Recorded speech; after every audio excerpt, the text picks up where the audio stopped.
საქართველოს შინაგან საქმეთა სამინისტროს თანამშრომლება ბოლო რამდენიმე დღის განმავლობაში ქვეყნის მასშტაბით ჩატარებული კიდევ ერთი წარმატებული საპოლიციო ღონისძიების შედეგად ნარკოდანაშაულის ბრალდებით 50 პირი დააკავეს, რომელთა უმრავლესობა ნარკორეალიზატორია. ამოღებულია განსაკუთრებით დიდი ოდენობით სხვადასხვა სახის ნარკოტიკული საშუალებები.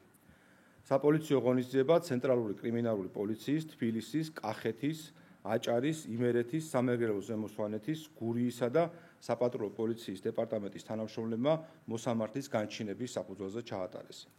დაკავებულებს შორის არიან როგორც საქართველოს, ასევე უცხო ქვეყნის მოქალაქეები. მათ ბრალieდებათ დიდი და განსაკუთრებით დიდი ოდენობით ნარკოტიკული საშუალებების და ფსიქოტროპული ნივთიერების უკანონო შეძენა-შენახვის, რეალიზაციისა და რეალიზაციის ხელშეწყობის ფაქტებზე. ბრალდებულების მიერ ჩადენილი დანაშაული 20 წლამდიან უვადო თავისუფლების აღკვეთას ითვალისწინებს. ჩატარებული ფარული საგამოძიებო მოქმედებების, კერძოდ აუდიო და ვიდეო ჩაწერის შედეგად მოპოვებული მტკიცებულებით დასტურდება, რომ დაკავებულ პირთა უმრავლესობა ნარკოტიკული საშუალების რეალიზაციას სხვადასხვა მეთოდით ახდენდა.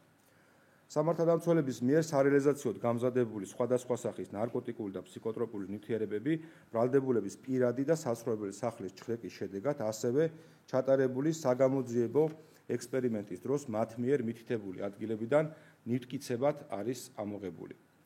პოლიციის მიერ ასევე ამოღებულია ნარკოტიკული საშუალებების დაფასვებისათვის საჭირო მასალები, ბრალდებულების მიერ უკანონოდ გაყიდული ნარკოტიკი და სავარაუდოდ ნარკოტიკების რეალიზაციის შედეგად მიღებული თანხა. გამოძიება საქართველოს სისხლის სამართლის კოდექსის 260, 260 ტერცია, 260 კვარტა და 271 მუხლებით მიმდინარეობს. საქართველოს შინაგან საქმეთა სამინისტროს თანამშრომლები ყოველდღიურად 24 საათიან რეჟიმში აგრძელებენ ნარკოდანაშაულის წინააღმდეგ ბრძოლას. კანონის სრული სიმკაცრით დაიჯება ყველა ის პირი, ვინც საფრთხის ქვეშ დააყენებს ჩვენი მოქალაქეების, განსაკუთრებით კი ახალგაზრდების სიცოცხლესა და ჯანმრთელობას.